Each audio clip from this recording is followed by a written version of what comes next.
Hello gamers, and welcome back to another episode on Solo Spelunking, or here on Solo Spelunking. And today I want to take just a short break from my Dragonbane campaign to start the first playtest of my new in-development RPG board game hybrid, which is called Explorers of the Untamed Wilds. And I am pretty happy because I just finished the document, the first draft basically, and I'm not going to share it yet because it still needs some work. I'm going to revise some encounter and event tables, and so when I'm ready to share it, I will, but the document is done. It is 100 pages, but it's mostly encounter tables because of the different terrains. So every terrain has its own encounter tables, and I got encounter tables for the different levels from range 1 to 6. So let me just give you a short overview what this is. So this is I call them a board RPG, so a hybrid between a board game and a role-playing game. And it says it's a cooperative role-playing board game of adventure, exploration, and combat for seekers of fame and fortune for 1 to 4 players. And it is by yours truly. And like I said, just a first playtest draft. So this is actually meant to be played maybe with a group, like if you're 2 or 3 people and you fancy a little Dungeons and Dragons exploration, a little character building, a little combat, but nobody wants to be the GM. This can be a framework to explore. And what you do is you create a map randomly of an area you play in, and I call this the Untamed Wilds. And first you place 3 towns, and you place them randomly by rolling on this coordinate system. So I got a town here, I got a town here, and I got a town here. And then you roll on a terrain table that features mountains, hills, swamp, and woods, so with a d4.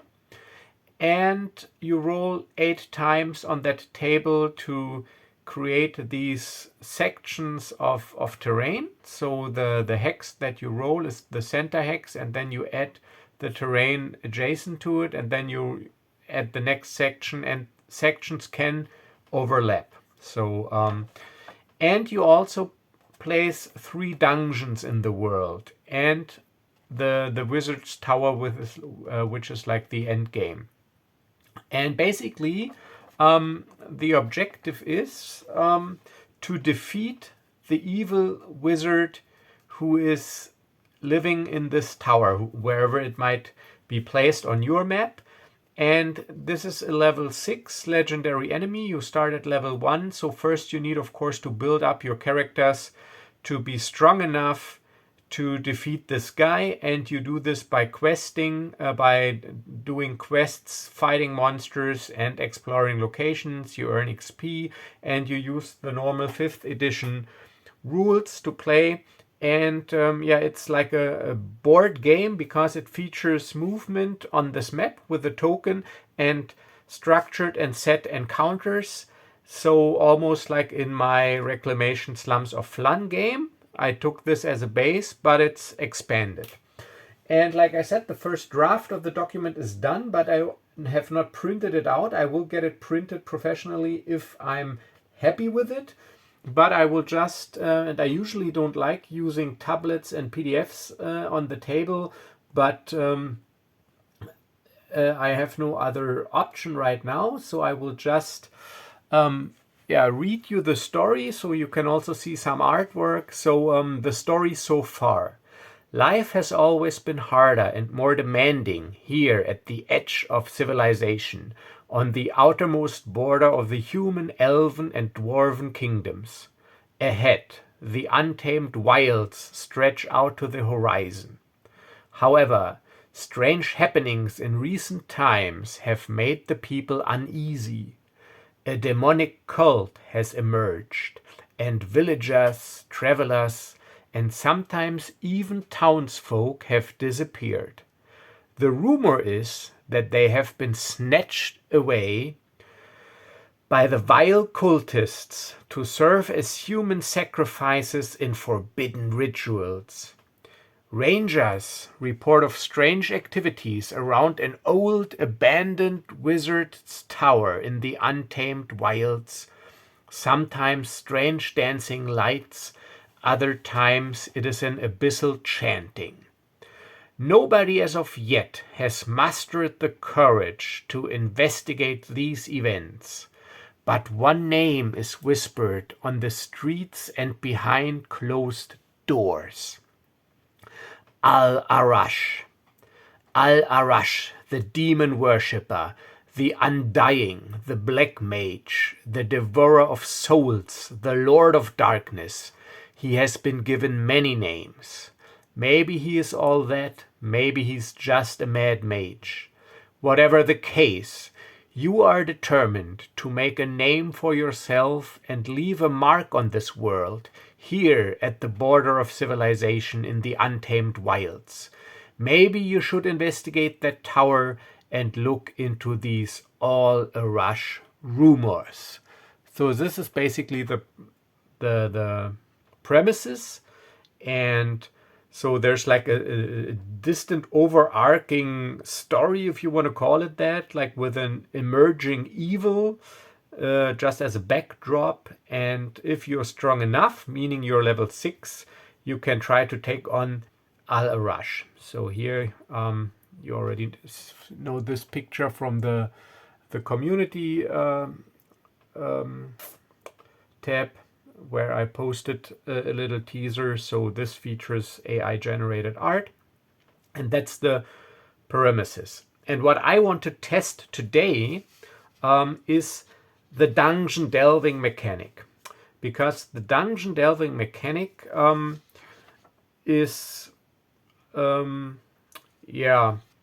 something that was inspired by Dragonbane. So it is abstracted. So you roll on a dungeon exploration table, and of course you venture into a dungeon because you have a purpose or a goal, maybe a quest, and there are 2 quests that take you to dungeons, or just to get riches. And today I just want to see how this mechanic works, or if it is fun, or so I only printed out a few sections that I need for dungeon exploration, and I'll go over them, and then we'll start exploring. And first I want you to meet the gang. So even though these are level 5 dungeons, I will treat them as level 1 dungeons now. And my gang is my main character, which is Alrik, the Agile Fencer. You already know him if you were watching this channel from my solo RPG tutorial on how to get started with limited supplies. So this is Alrik, the Agile Fencer. He's a level 1 fighter with a criminal background, and he is the main character, and he is supported by 3 sidekicks, and sidekick rules are included in the document if you do not want to use the ones in the Essentials rulebook, which you can download for free. I will put a link in the document, and it's really free. It's not pirated. Wizard, they released it, I think, during the pandemic to download for everyone, so that they could, while they were staying at home, play some Dungeons and Dragons. So this is not a pirated copy. This is from the official Wizards website, where you can download it, as well as the official basic rules. And this is basically all you need to play this. But if you want to use some simple companion or sidekick rules, that are also included in the document. So here we have Kelvin, an adventurer, and he is a sword and board fighter. So he's got a shield and the defense ability from the fighter class. So he gets +1 AC if he wears armor, and with his shield he's got an AC of 16 and a longsword. So this will be Kelvin. Then we have Lucas. He is the archer. So he's got the archery fighting skill from the fighter class, so he gets +2 to ranged attacks. He uses a longbow and a longsword. And finally, we got Mia Lee, and she is a dual-wielding skirmisher. So she's got the dual fighting ability, meaning she can add her ability modifier to the damage of her offhand attack using a bonus action if she uses 2 light weapons. And she fights with dual scimitars. So she's also a sidekick. So this is my party of 4, and this is because the encounters are balanced for 4. So you can play it with 4 people and everybody controls a normal character, or you can play it alone and control companions, or what I usually prefer is to just turn one character into a legendary character, and there are also hints in the document how you can do that by linking to a product that I really like that you can get on DM's Guild, which is called Legendary Characters, basically. Yeah, so this is my party, and I also am a friend of low entry and not needing a lot of stuff. So also this game is targeted at people that maybe do not have a lot of gaming supplies. So I again generated like a generic battle grid, just printed out 2 pieces of paper, and I added difficult terrain and some generic low objects and blocked terrain. And I can just use this together with Jenga blocks to basically, mark off rooms or block off areas and use whatever I need for the encounter on this grid. And for the monsters, I will also use generic tokens just because this is just a playtest and I didn't want to take forever to get all the tokens and minis together and pawns that you need. But if this all goes well and I like how it plays, I will definitely do this if I do a real playthrough. So this will be now just a dungeon delving test. And therefore I printed out some things that I need for dungeon delving. So first, to set the scene, I want to show you another picture. So this section of the document will be called The Adventuring Day in a Dungeon. And here on this picture it says, it takes all the courage one can muster to enter a dungeon as sinister as this entrance suggests. And here you see a party of adventurers in front of a sinister dungeon entrance. So this game is played in turns and they are called adventuring days. And how an adventuring day plays out depends on the location you are in. You can be in a town, you can move through the wilderness, or you can be in a dungeon. And if you are in a dungeon, I just read it to you. It works like this. Dungeon exploration is abstracted. An adventuring day in a dungeon consists of 4 rolls on the dungeon exploration table. Resolve an encounter or event when it is rolled before making the next roll on the dungeon exploration table. After resolving an event or encounter, you must decide if you want to take a short rest. You can only take a short rest after an encounter or event, and you can only take 2 short rests per adventuring day. So this limit of 2 short rests per adventuring day, I got this from Baldur's Gate 3, where you also can take 2 short rests during a day, and it's also stated in the basic rules that adventurers might need to take 2 short rests in an adventuring day. So here it is fixed and limited, and after every encounter, you have to decide if you want to take a short rest. And since you roll 4 times, you will face probably 4 encounters, not necessarily combat encounters, as you will see. So you gotta basically manage your resources a little. Alright, then you need a torch in a dungeon. After you have resolved an event or encounter, the character carrying the torch must make a usage die roll for the torch. See below. So I borrowed this usage die mechanic from the Black Hack. And yeah, and whenever you're in a dungeon, just one character of your party needs to be declared the torchbearer, and he needs to use one hand for a torch. So this is what it says here. I don't want to get into too much detail now.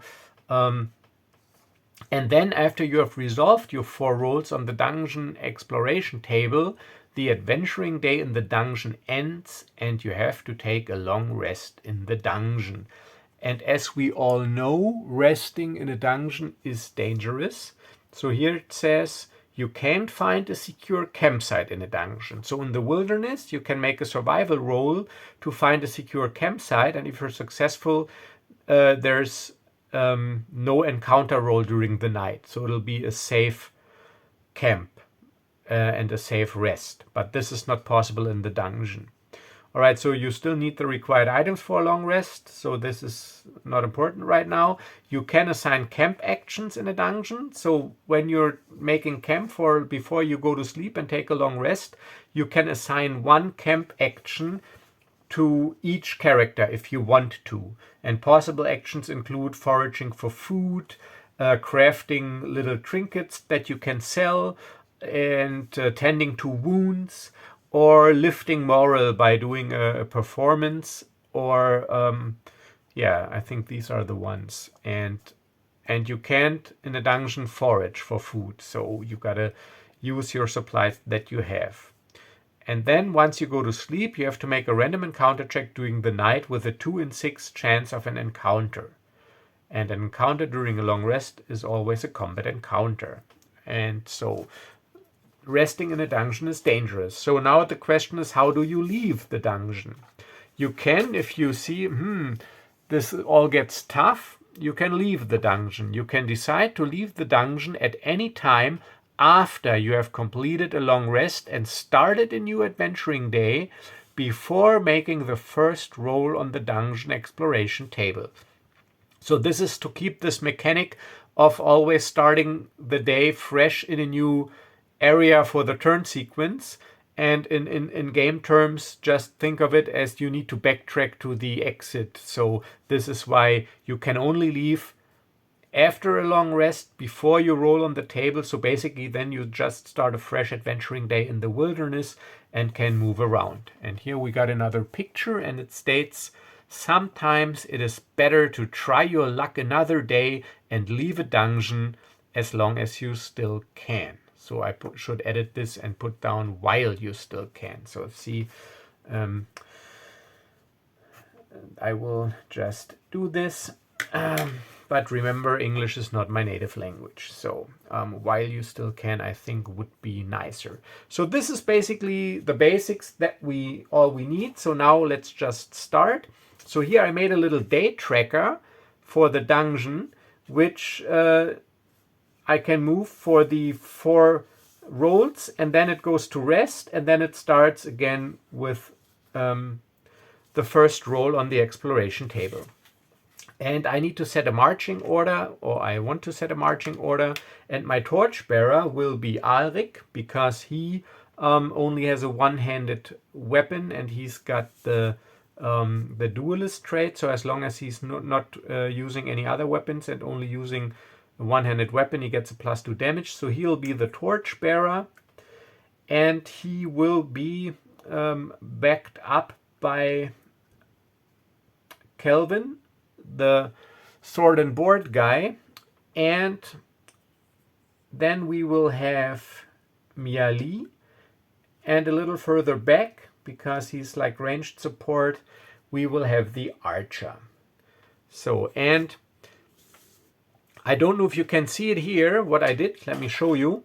Just in case, like I said, low barrier of entry, if you do not have anything like Jenga blocks, I put dotted lines here so that they're not too obtrusive. And I then will just define what these are if I need them. And like you see, this is here a passage. This can be a dungeon passage or a mountain pass because it features also mountain terrain. So now I will treat this as the dungeon hallway, the dungeon pass where we set ourselves up. So this will be the boundary. You know what? Let's do it like this. No, wait, like this. So he can shoot around these guys. All right, so that'll be the formation. All right, and the torchbearer is Alrik, and we have just entered the dungeon after a long rest, so we are all fresh and rested, coming from the wilderness, and now we are exploring the dungeon, and the goal is, we got 2 quests, and one of the quests is to retrieve a religious relic from a demonic altar, so this is one of the quests that you can roll up, and the other one is to retrieve a very rare tome, like an old book from a dungeon library. So these are our quest goals just for now, what we wanna accomplish in this dungeon, so that we have a goal. And now we will just start the first adventuring day, if you will, in the dungeon by rolling on the exploration table. So this will be the first roll. So I put my day tracker and I roll on the dungeon exploration table, and this is a d20 roll table, and I get a 10. So I will read the encounter to you so that you can get a taste of what a dungeon might contain. So this is encounter or exploration number 10. An old torture chamber. A skeleton is still tied to the wreck, and another one is within the Iron Maiden. Succeed at a DC 11 plus X religion or history check to identify a valuable art object on one of the skeletons worth 1d3 times 100 gold pieces. Roll 1d6. On a roll of 1 to 3, you face a combat encounter here. Roll on the combat encounter table for the dungeon level. All right, so we explore the dungeon and we come across an old torture chamber. And this plus X is the dungeon level. So the difficulty scales obviously with level. And there's another thing that I forgot here. It shouldn't say 1d3 times 100 gold pieces, but X times 100 gold pieces. So the more dangerous the dungeon, the more riches you can get, but it's also more difficult to get them. And the DC is 11 plus X, and X goes from 1 to 6. So this game will take place from level 1 to 6. And this is a level 1 dungeon. So the DC will be 12. And if I succeed, I will just get 100 gold pieces. So let's edit this. I think I already edited it before I printed this out. So this is all still in progress. And this is why I'm not ready to share it yet. But what I want to test it. So if you have to do a skill check, like here, you can choose one character in your party to attempt the check. Only one character can do it, and you only have one try.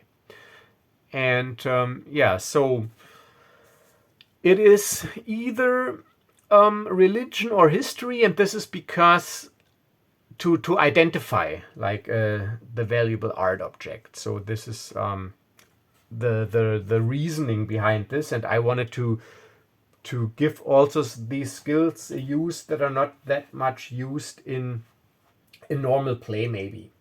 So the companions, they do not have history or or religion. Let me check this up real quick. And I also don't, but that doesn't mean we can't get lucky. No, they have perception, survival, medicine, athletics, and acrobatics. All right, so then it is intelligence, because it is a knowledge skill. So I got intelligence 11, they all got intelligence 11, so we don't have anyone who gets a bonus. So I'm just saying that I will do it, Alrik, because I'm the player character. So I try to identify. And it's a 2, so no. So we casually glance over the skeletons, but there will be no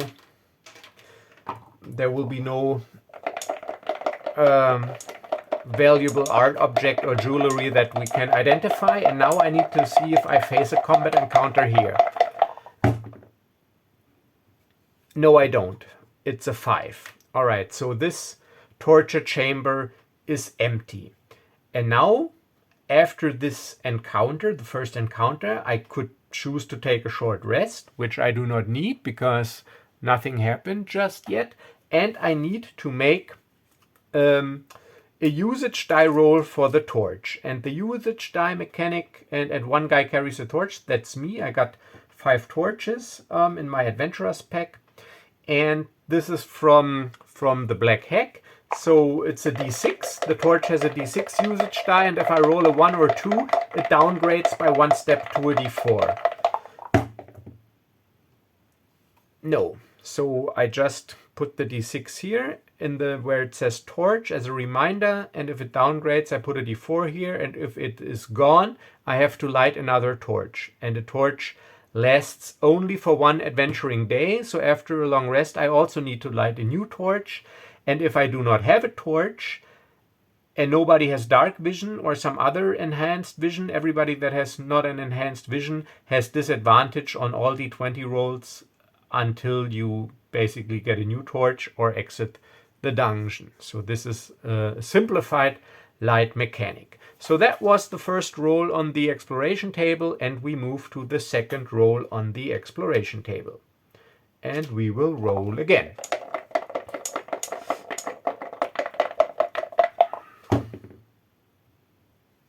$12. All right, that's a good one.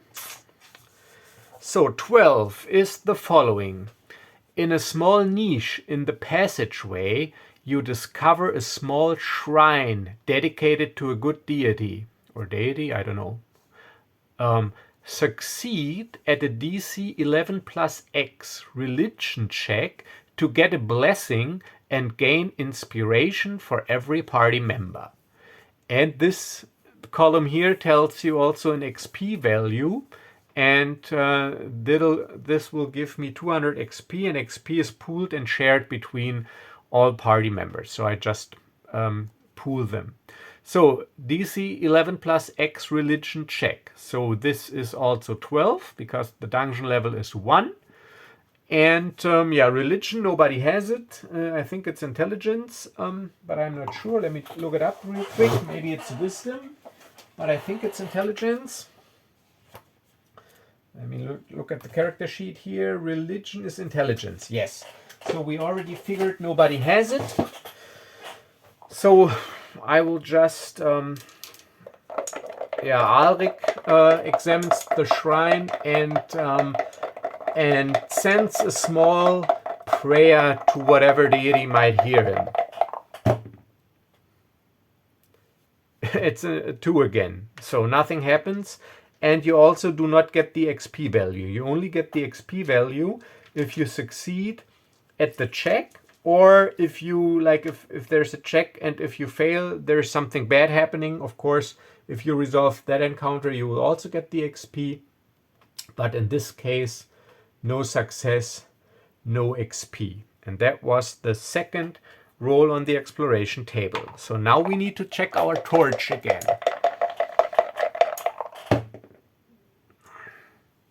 And it's still burning. We still got the D6. I rolled a 5. And we move on to the third roll on the exploration table. First adventuring day in the dungeon. 20. Oh, 20 is the treasure chamber. I know that. But obviously it's not easy to get to. Let me read it to you. 20. A treasure chamber. However, it is locked. Succeed at a DC 11 plus X sleight of hand check using thieves' tools to open it. Inside, you find valuables worth 2d6 times 100 gold pieces and a magical +1 weapon. You face a combat encounter here, so this is set. Roll on the combat encounter table for the dungeon level. You face a combat encounter even if you fail to open the chamber. Alright, so the maybe I should add this here. If you do not try to open the chamber, you will not face a combat encounter. But if you open the chamber or try to open the chamber, basically, if you try to get to the treasure, you will face a combat encounter. And also the 2d6 times X gold pieces, it'll be XD6 for the dungeon level. So XD6 times 100. Because otherwise you could just go into like a level 6 party, just keep going into a level 1 dungeon if there is one here, because then you have very easy checks, but you still can get a magical weapon basically. So this is why it needs to scale. So in a level 1 dungeon you would only get 1d6 times 100 gold pieces, and in a level 6 dungeon it'll be 66 times 100 gold pieces. But you will get a magical +1 weapon, and there's no more powerful magical weapons in the game, but you do need magical weapons for certain monsters that can only be effectively hurt with magical or silvered weapons. So this is why you're in the game. You can also purchase them in town, but one magical +1 weapon is 1,000 gold pieces. And you can also get your weapon silvered in town. All right, so, but of course, this is why we are also here. So we will try to open the treasure chamber and succeed at a DC 11 plus sleight of hand check using thieves' tools. All right, so I do not have sleight of hand, but I'm proficient with thieves' tools, so are the companions. So this is also, I should reword this, using sleight of hand or your proficiency with thieves' tools, because that's what the tool proficiency is for. See, this is why we're doing this. All right, yeah, so I got to reword this. Sleight of hand check. Or use your proficiency, or use prof with thieves' tools. And the DC is 12. 11 plus 1, because it's a level 1 dungeon. And Alrik, he will do it. And yeah, I'm proficient with thieves' tools, and I got them because of my criminal background. So I get to work, I'm using dexterity and add my proficiency bonus +2, so it's a +5.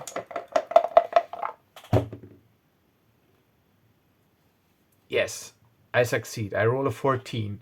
So I open up the treasure chamber, and now we will face a combat encounter. So I find valuables worth XD6 times 100 gold pieces. So X is 1, the dungeon level is 1, and also gold is of course also pooled and must be divided. So that is 400 gold, not too bad. 400 gold. Let me put this down real quick. As pool money. All right, pool money, 400. And we got a +1 magical weapon. You can choose which one or what kind of weapon. And as we're still rummaging through the stuff, there's a combat encounter. And what I did is, let me show it to you. Where is the combat encounter table because I need this one as well. Yeah. All right. So this exploration table, the 20 entries, they're the same for every dungeon, but as you see, they scale with every dungeon, so it gets harder. Damage increases, rewards increases, DCs increases, and also, of course, the combat encounters. So I did separate combat encounter tables by level 1 to 6, and you roll on this table to determine what you encounter. So I started with only 6 encounters per level, and they're created using the encounter building rules. But the advantage of this approach is also that it's very easily hackable and scalable. So I started with 6 encounters. If you say, like, for example, if you want to play this game and you go like, well, 6 encounters, that is not enough for me, I need more variety, it is very easy to just replace this with a D8, D10, or D12 and create 12 encounters on a separate table that you print out. And you do not need to rewrite the entire exploration table by switching out encounters on this main table. So, and it is also very easy for you to alter encounter chances if you want. So usually I got 50-50, 1 to 3, except some dangerous rooms are 1 to 4, and some rooms like the treasure chamber are always encounters. But if you want to alter this, you just need to change one number in the exploration table, like instead of 1 to 3 you go 1 to 4, or even 1 and 2 only, depends. And then you can plug in whatever combat encounter tables you want to create. So this is also the reason why I went this approach for the dungeons. And this is why I was talking about I need to rework some tables, because actually I wanted to use this approach for the other terrain forms as well. So I need to rework these tables. So this is why I'm not ready to share the document yet. So for starters, only 6 encounters. So while we are rummaging through the treasure chamber, we will see what we encounter. It is encounter number 5, 2 giant bats. So 2 giant bats are worth 100 XP, but since they're 2 monsters, it is to gauge the difficulty, it is times 1.5. So this is 150 XP encounter regarding difficulty, so not worth, but difficulty. And this is, I think by the encounter building rules, I think not quite a medium encounter for first level party. So, and now this comes into play. So 2 giant bats. I think they're actually large creatures, but I don't care. I will just use tokens for now. And this is, like I said, what you can do. And now I will just say, all right, so this is the treasure chamber. Here's the entrance. So this is what I mean by using this versatile grid. So I just put my people here. And now if I want to, if you want to get fancy, and I will, because you can mark off maybe this area that is not usable, then you have a little 3D effect. But like I said, this is completely optional. I would be fine just using the dotted lines. But with just a little effort, you can basically enhance the experience. So see, now we have a treasure chamber. So this is the entrance here. That was the dungeon passage. And now we can give a meaning or interpretation to these markers here. So this is a stone column, or like a stone column, or some sort of like a stone safe or vault. So this is impassable terrain. This blocked terrain here is a column that supports the chamber, the weight, like a carrying column for architectural purposes. It needs to be there. So this is also impassable, but you can, for example, hide behind. So low objects are something I imported from the Star Wars Miniatures game that is difficult terrain, but it also provides limited cover if you're behind or within it. So it costs double movement, but also provides limited cover. And in this case, let's just say they're wooden treasure chests that are, yeah, a little higher than knee high, basically. So treasure chests, and this difficult terrain here, this is just difficult terrain. It costs double. This is slippery floor, because this is where the bats were nesting, and this is all full of bat poo and pee, and this is all a slippery, stinking goo, and this, therefore you got to be careful. That's difficult terrain, and this is how my general purpose battle grids, if you want to call them that, work. But like by interpreting these things according to the situation. And so this is now my treasure chamber, and as I said, this is the bat's nest. So because they're a little bit larger, even though they're not large. You know what? Let me check if they're actually large creatures. Like if you play with the real tokens, then you would also have the large bases. But for this first playtest, and I also need this because I need the stats. But in the document, you will find a link to useful drive-through products, and there are free or very cheap, or pay what you want, pre-filled monster cards for all the SRD monsters, so the system reference document monsters available, so you don't need to flip through books.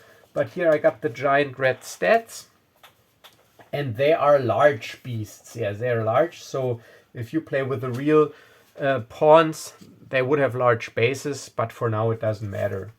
And they have a fly speed, so they're flying.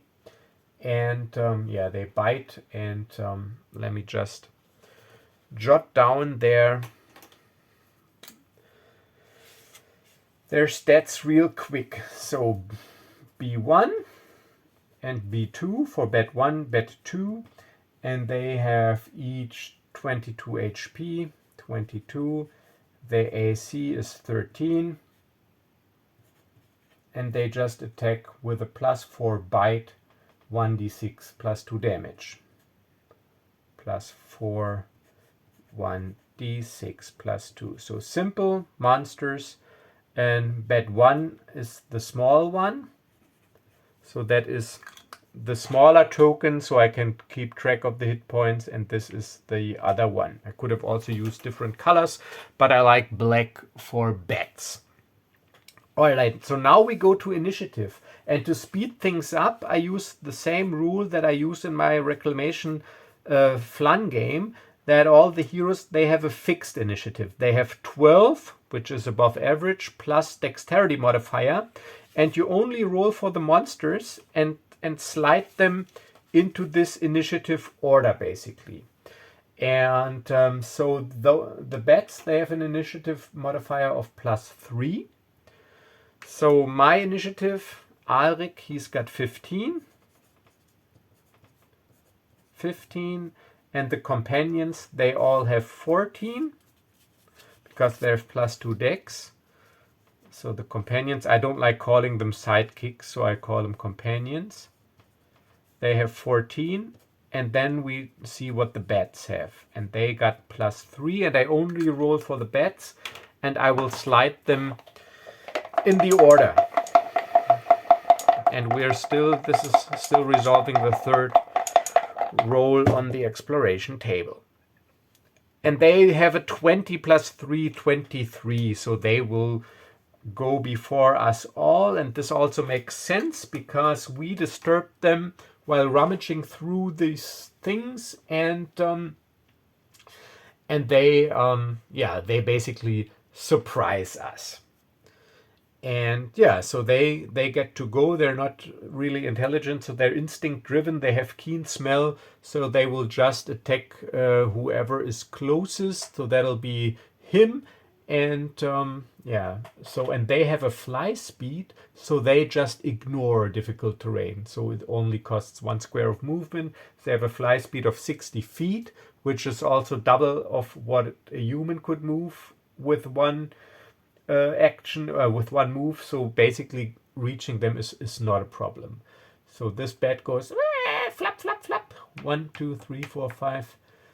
I don't even need to count. It doesn't matter. And like I said, opportunity attacks, as long as I stay within the threatened reach, I am fine. So this bat bites Kelvin, my sword and board fighter, and he's got an AC of 16.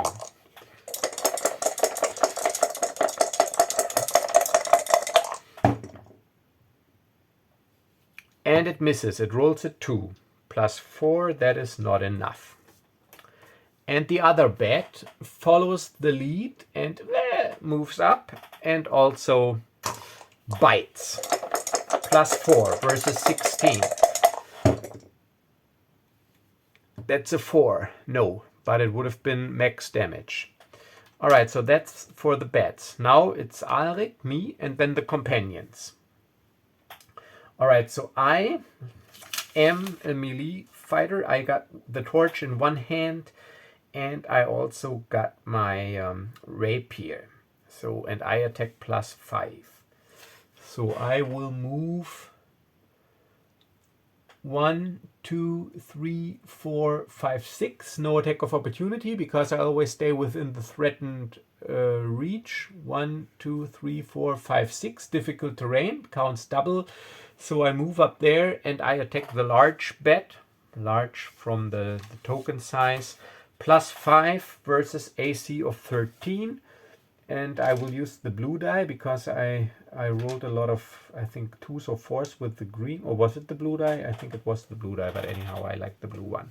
So it's plus 5 and I do 1d8 plus 5 damage. And I roll a 3. So I miss. And yeah, so I don't have an offhand weapon, can't use a bonus action. And also the rapier is not a light weapon. So that's it for me. And now the companions. All right, I start with the archer because he's in a good position, Lucas. And he attacks plus 6, 1d8 plus 2. So he just stays where he's at, and from here he can shoot around this corner and it's got a clear line of sight, and he shoots at the big bat. And that's a 19. 19, and this is 6 points of damage. So the big bat is hit for 6 points. So 16 hit points. Now he could move, and he will. No, he's fine where he's at. He just stays where he's at. All right, now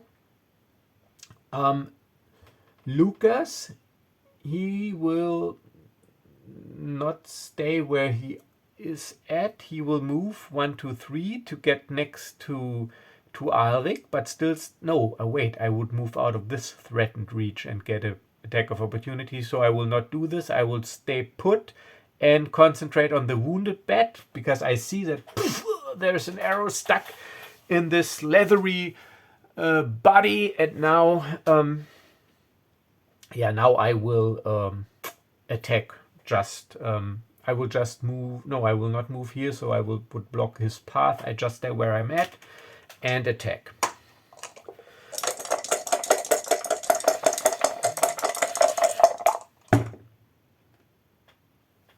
And it's an 8 plus 4, that's 12. That's not enough because they have an AC of 13, those bats. So he misses.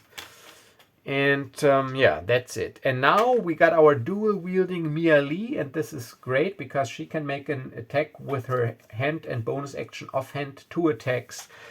And she will move 1, 2, 3, 4, 5, 6. So she will move here. 1, 2, 3, 4, 5, 6. So no attacks of opportunity, no leaving a threatened area and also not blocking the pass. And now I will do main hand and offhand with 1. That's why I got the different colors. And I'm attacking also +4 with dual scimitars. Look at this, 1 and 2. I roll a 1 and I roll a 2. So even though we are 4 heroes, only one of us managed to deal some damage. Alright, now it's the start of the next round, and the bats. They go first with 23 initiative. They will just never change a working system. They will just focus on Kelvin, because they do not have a sense of armor class and shield and everything. So, like, for example, if those would be intelligent creatures, maybe they would concentrate on the weaker armored ones first.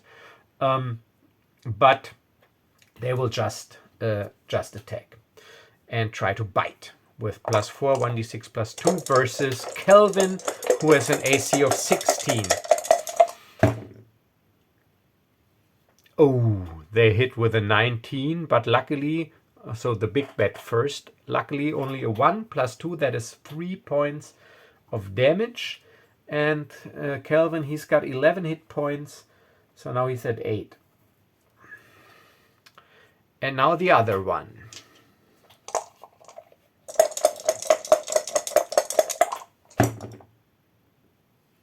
Misses. Rolls a 2 on the d20 and also a 2 on the damage. So that was it for the bat. So also not that good. Now Ulrich with 15 and then the companions. Alright, so I try once again, this time using the green d20 and the green d8 to hit the big bat with my rapier +5. I roll a 5. +5 is 10. So no, I do not hit. And now my other companions. Lucas, the archer. He shoots. Blue one, the blue die. +6 with the longbow. +6. 6 + 6 is 12. That's not enough. I need 13. Alright, so that was Lucas. Now, Kelvin, wounded sword and board fighter, long sword, +4, 1d8 +2 versus the big bad, the wounded one. Oh, come on, 6 +4 is 10. No. All right, and Mia Lee. I take blue and green once more and use main hand, offhand, dual scimitars.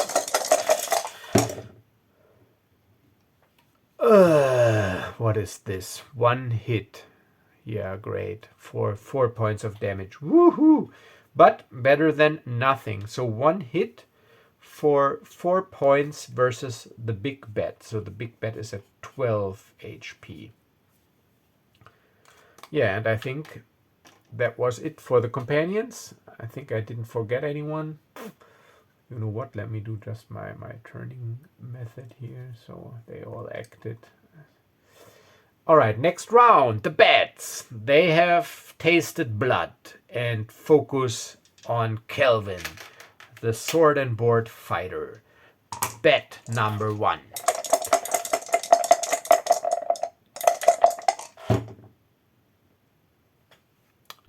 Five. Well, that's good. Misses. And bet number 2. +4. Needs a 12 or higher to hit. And it's an 8. No. Alright, so that's it for the bats. Now Ulrich again. Using the green d20 and d8. Attacking +5 versus 13. It's doable, but not for me. I roll a 4. Damn. Alright, and now the companions. Lucas. Pew, shoots. Using the green die. +6 versus the big fat bat. Yes, 14. Yes, and this is 6 plus 2. That is 8 points of damage. So 8, 9, 10, 11, 12. So this big bad only has 4 hit points left. That was Lucas. So I turn him around. Now, Kelvin also tries to kill the big fat bat, also using the green die. Yes, 19 and 9 points of damage. 7 plus 2. That is Kelvin. Yeah, so he kills the big fat bat. So this bat is dead. And now I can still move because I haven't moved. And I will move, staying within the threatened reach. 1, 2, 3, 4. Just move around just in case. To give whoever needs it some room, because now, yeah, I can shoot at this guy. So acted. All right, now Mia Lee, and she just moves down 1,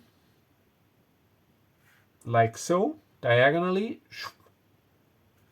moving into a threatened reach, no problem, and double attacks with blue and green. Dual scimitars. Small one, yeah. Small bet. Oh yeah, 20. That is a critical hit. And the 8 misses because plus 4, that is only 12 and 13. But this is a critical, so 5 and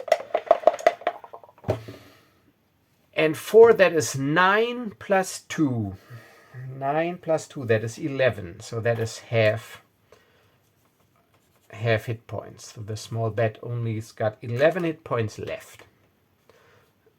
And that was Mia Lee. And now all my companions acted and I acted, and now we start another round. The small bat still smells the blood from Kelvin, so it attacks. Let's see.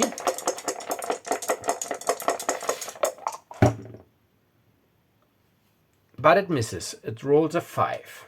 That is not enough to beat Kelvin's high AC of 16. All right, Alrik, my turn.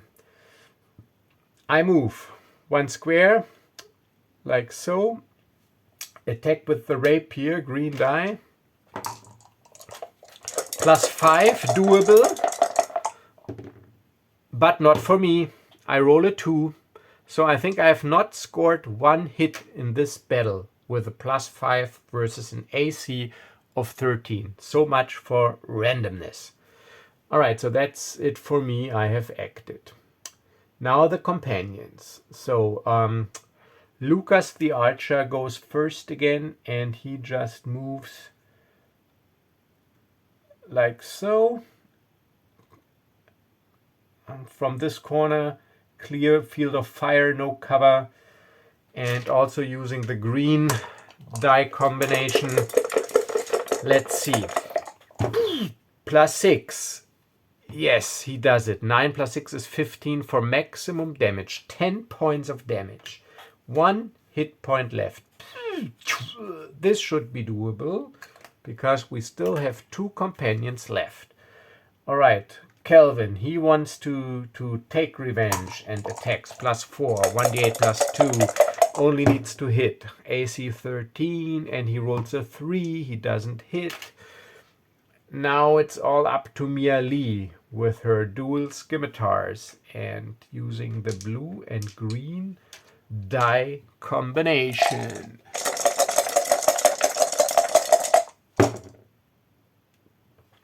Yes, 1 hit, 17. 18 plus 4, that misses, but 17 hits, and since the creature only has 1 hit point left, they're dead. All right, so those were 2 giant bats, and they are worth 100 XP. So I got pool money, and I got pool XP. 100. So that's not a lot. But that was the third encounter. So I got my my gold, 400 gold, and a +1 magical weapon. And now I need to determine what weapon and who gets it. And of course, since all my other guys, they are only companions, I will get it. So I will take a +1 magical rapier. Woohoo! So it is a rapier +1. So now my attack is +6. And I deal 1d8 +6 points of damage. And it is magic. That is good against certain undead. Alright, so we resolved this encounter, so we need to roll our torch die. Torch usage die. No, its torch is still good burning. It's still good. And now we move to encounter or event number 4 in our dungeon adventuring day. And then we need to take a rest. And if I wanted to, I could then leave the dungeon after this rest. You can always or only... Oh, and wait. After the encounter now, I have to decide if I want to take a short rest. And I can take 2 short rests per adventuring day. And since I know that the adventuring day is almost over because I'm moving to the 4th encounter, it doesn't hurt to, of course, take a short rest. So I will take a short rest. And the companions, to limit bookkeeping, they do not have hit die. They just regenerate 10 plus constitution modifier hit points per short rest. And so this fully healed Kelvin. So he does not have, you do need not have to keep track of their hit dice. So he is fully healed. So I take a short rest number 1.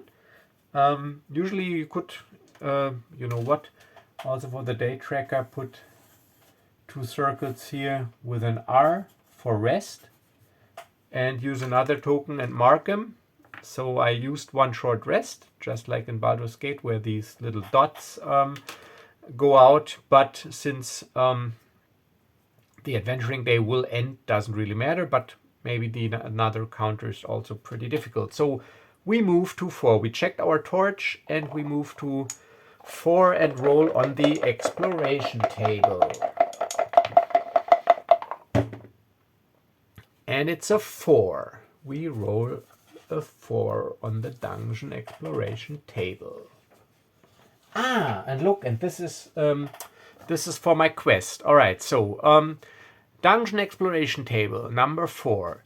This room must once have been a library. So now, as we plundered the treasure chest, treasure chamber, we continue to explore and we come across this room. Must once have been a library. Now it is forgotten.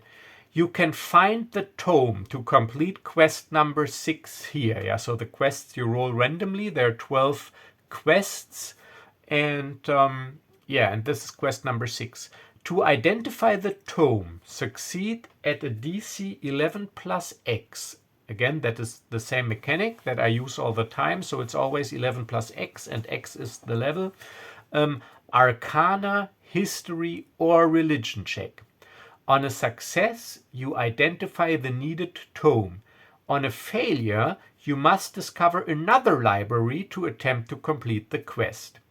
If you find the tome but don't have the quest, you can sell it for 200 gold pieces in town. And then again, roll 1d6. On a roll of 1, 2, 3, you face a combat encounter here. Roll on the combat encounter table for the dungeon level. So this is basically the mechanic that repeats itself. And here you could increase or decrease the chance, and then you could plug in different encounter tables. So this is why it is modular and why I think this is not a bad approach.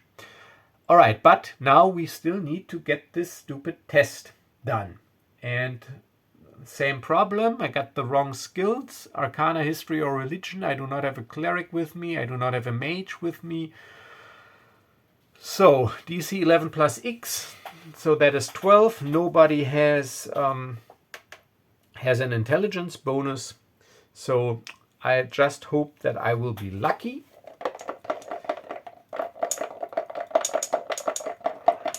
Or did I say we need the relic or the tomb, the book at the beginning? Doesn't matter. In a real game, I would of course write it down, and I would use like a nice journal to progress to chronic my progress. But for the heck of it, let's just say it was the book. I think it was the relic, but never mind. Please. So Alric does it. Doesn't matter. 5. All right. So just a bunch of dusty old books. So we just go through the books and don't find anything significant of value. And now I need to roll 1d6, and on 1, 2, 3 I have to face a combat encounter again. It's a 3, so yes, a combat encounter again. So I will, or what, again, the other one was set. So now I roll. It is a 5. A 5. That is 2 giant bets again. All right, so I will make a house rule that if you get the same encounter 2 times in a row, I could re-roll because we just had the giant bets. So I can re-roll so that at least they alternate from encounter to encounter. And it's the giant bets again. What's wrong with the dice?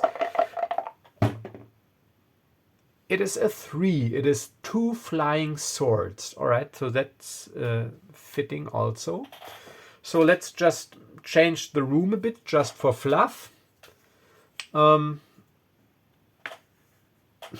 I basically just want to showcase here this versatility.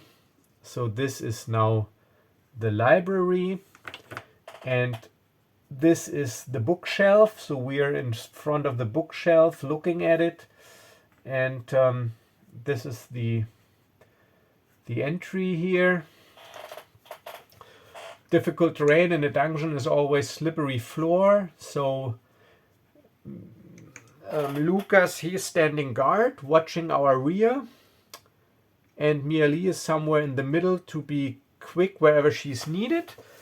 And yeah, and I got the torch, so we are looking, and while we are looking, there's like a weapons rack here in this part of the room, and we do not notice that suddenly 2 flying swords detach themselves from the weapon rack and attack. So once again, we roll initiative to fit them in. And let's see.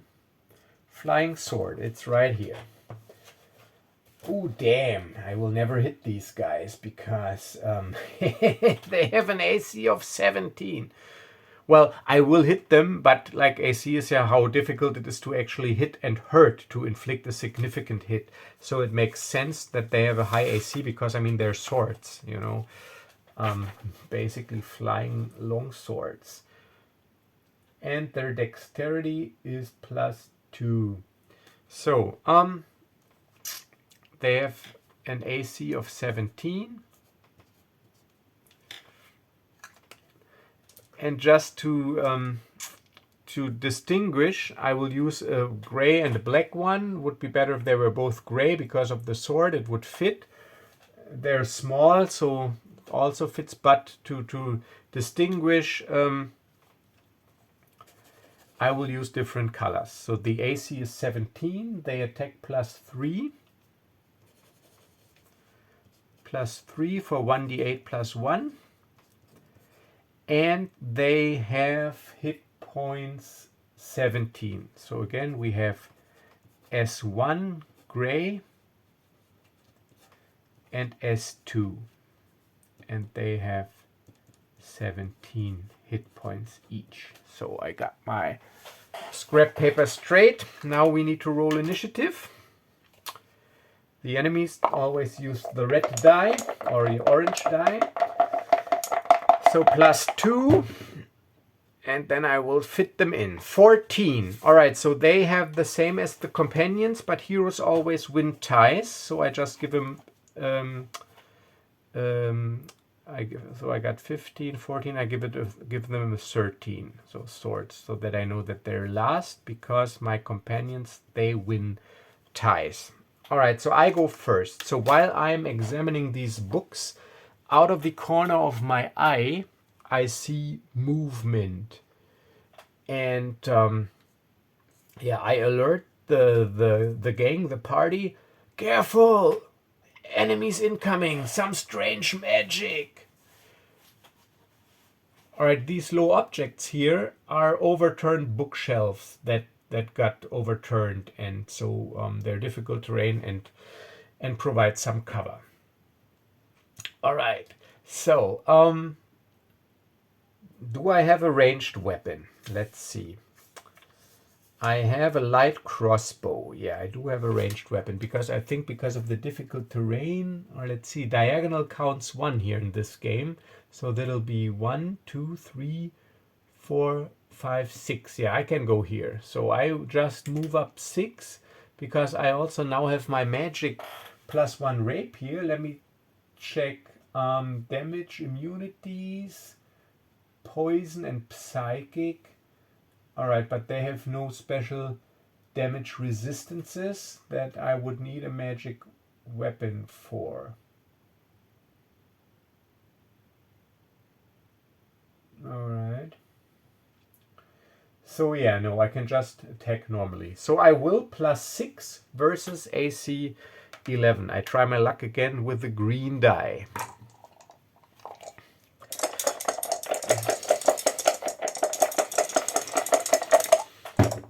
+6. +1 rapier. It's a 2! I have never rolled anything above 10, I guess, with Alrik so far. So no, I miss. But, thank God, all my companions, they can still act. So Mia Lee, she realizes that I can't get anything done and makes a snippy remark. So who taught you to fight? 1, 2, 3, 4, 5, 6. And she goes 1, 2, 3, 4, 5, 6. Gotta help out here, I guess. And uses her double scimitars, green, blue. Now it would be pretty embarrassing if she would miss 2. Haha. And she attacks only +4 versus AC 17. But 2 hits. 14 +4 is 18, and 13, that's exactly 17. And +2, so that is 7, and 4, that is 11 points of damage. So she chunk chunk hits 11 points of damage on the gray one. So the gray one only has 6 hit points left from 17. 6 hit points. All right, and now that was Mia Lee. Now we have Lucas the archer. He moves back a little. 1, 2, let's see if this is clear here. 3, he moves up here to get a little bit more distance, and from here shooting around the damn. Oh yeah, because this is the low object. He just moves up here. So, and shoots from this corner, around the corner, basically at the wounded, if you want to call it that, at the wounded gray flying sword with his longbow. Pew, taking aim. 13 +6, because he's got that hits for 8 points of damage, and that pew, takes out the sword. So 1 sword gone. And 1 companion still left with the turn. And 1, 2, 3, 4, 5, 6. All right, thank God for diagonal movement. He can move there. Let's see, did I...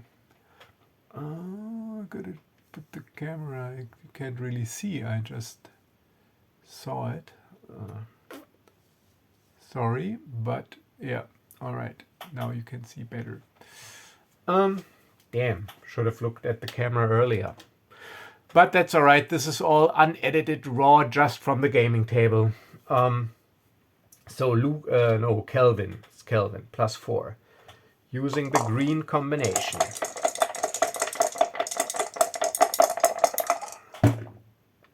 We're still all unhurt. Yes, 16 and 7 + 2, 9 points of damage. That's a good hit.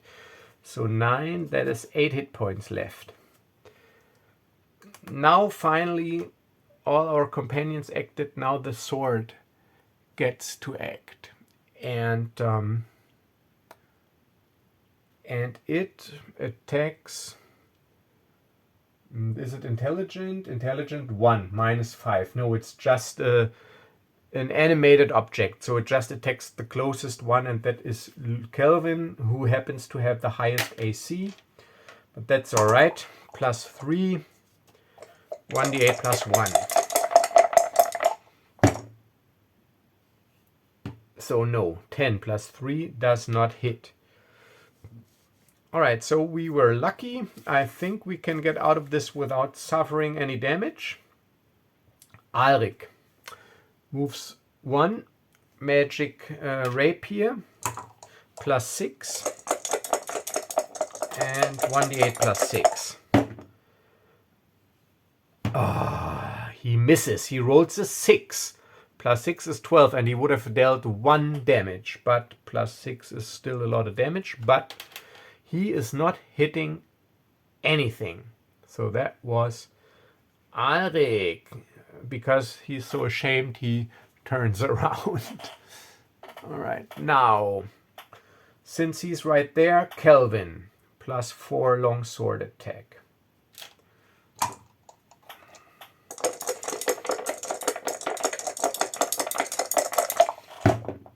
Kelvin, come on, yes! 15 +4, that is 19 for 5 points of damage.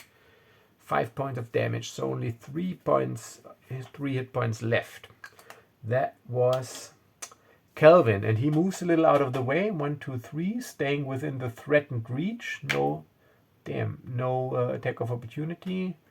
Where was she at? I think she was here. All right, let's do the archer first. He moves 1, 2, 3, 4. 1, 2, 3, 4 to get a clear shot. And yeah, +6. If he hits, he kills it. But he does not hit. 2. But I think we still have Mia Lee. So I missed this guy. So Mia Lee is still good. She just moves up 1. And again, using dual fighting, dual scimitars. Yes, 14, that hits, and both hits and dead. All right, she finishes off the last flying sword. So that's again 100 XP for the group, pool XP. So we have 200 XP now in the pool. And we resolved the encounter, which means I need to roll on the torch die.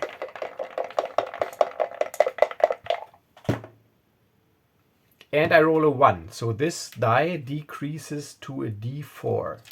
So the torch die is a d4, but that's all right, because at the end of the day, we still need to light a new torch at the next day. So now we resolved all the 4 encounters. Now we move this to the rest spot, and now we need to end the adventuring day in the dungeon and take a long rest. All right, so now I could assign camp actions, and let me give you a rundown of the camp actions real quick before we end the session, because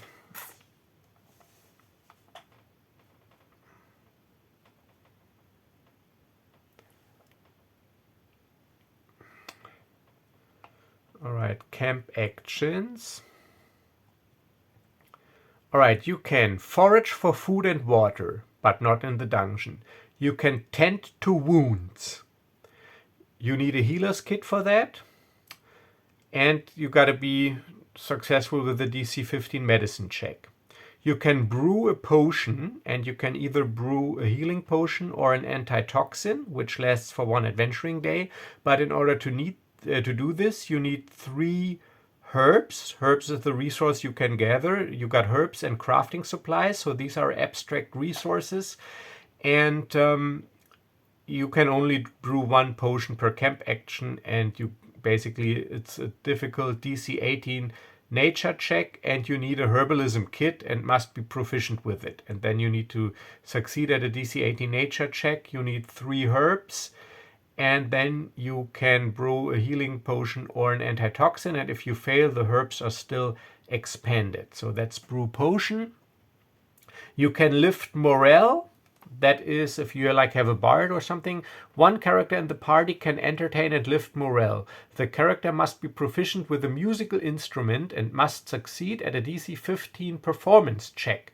If successful, every character in the party, including the performing character, gains inspiration. So I used this inspiration mechanic that's in the rules for like blessings or something like this. So basically, if you have inspiration, you can make a roll with advantage and then it's gone, but you can't stack it. You either have it or not.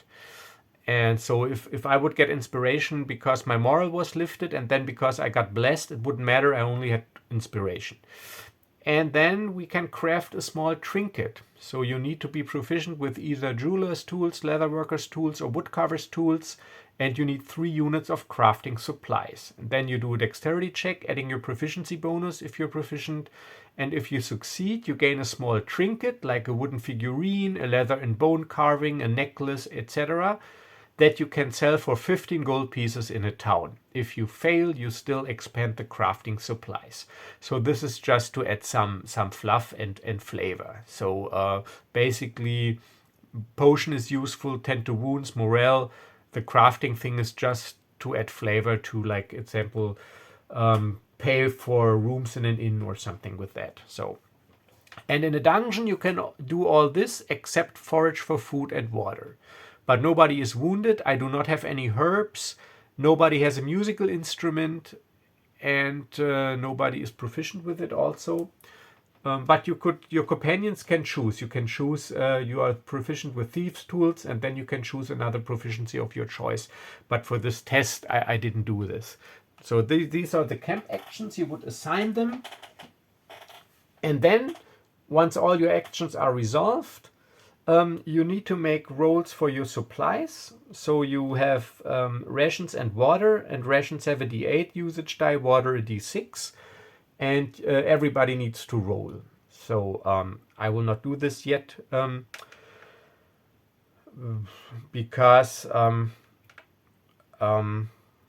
yeah, I don't want to track this now because this is like just a playtest. But still, we need to test it. So let's roll it. So Rio, he will use D8 and D6 for water, skin, and rations. Then of course I would track this on my if you got a notebook. All right, so but they're all fine. So 1 and 2 decreases. So Rio is fine. He got food and water. Mia Lee is fine. Kelvin is fine. And Lucas. Oh, Lucas downgrades his rations to a D6. All right, so I just put this down here with a pencil because you can also increase them again if you forage. So Lucas has only D6 rations left. All right, so now we all got food, we all got water, and now we use this library here to gather and take a long rest. And now I need to roll. And I will roll this die here because I don't trust these other dice anymore. And if I roll a 1 or 2, a combat encounter occurs because I'm in a dungeon. In the wilderness, it's only on a 1. And in the wilderness, you have the opportunity to look for a safe campsite by succeeding at a check. And it's, of course, a 2. So that means we do face a combat encounter. I will not play this yet because it's already 1 hour 30 this session, but just take a look what it's happening here. And it's a 3, 2 flying swords. By my rule, you can reroll the same encounter if it comes up. And it's a 6, a ghoul. Ooh, that is nice. So a ghoul sneaks up at night while we are almost sound asleep. A ghoul sneaks up. Yeah, that is nice. I will play this, but not this session. I will continue this next time. So here we have the ghoul approaching. All right, so that was it. So actually it was only 1 day in a dungeon and it's 1 hour 30, but it was because I was explaining a lot and getting familiar, and we're not on the clock here. So if you play this with your friends, this is also why I do these things. So if you, like, for example, nobody wants to be the GM, you want some sort of framework for a shared storytelling maybe, or even if you, like, this is why I do these things for me, because I want to relax my brain and do not want to think about like a complicated story or improvisation, but I still want to have a little like role-playing experience. This is why I came up with these things, basically to have a board game overlay for a role-playing system that I like. So yeah, I will continue this because I still want to like see how to get out of this dungeon and if I'm able to complete the quest. And let's just say for the quest, I put it down here, it's books and either books or the relic. So quest is book or relic. And yeah, and when I see if I can complete this quest. So this is the first teaser of my upcoming game, Explorers of the Untamed Wilds. I think you have or I hope you got a little idea how it'll work, and hopefully you find it interesting. And this is like all a mess here because it's like if I am like want to do a real playthrough, I will have a nice journal where I document everything in order and maybe get some better templates. So this is like all a mess now, but the basic principle is what I have showed you tonight. So if you have watched until now, thank you for your interest and your patience. And if you want to support the channel and like what I'm doing here, please do subscribe, because it costs you nothing and it makes me happy. And yeah, hopefully I'll see you next time in the next video. And till then, please stay safe and stay healthy and have a nice evening. Bye bye.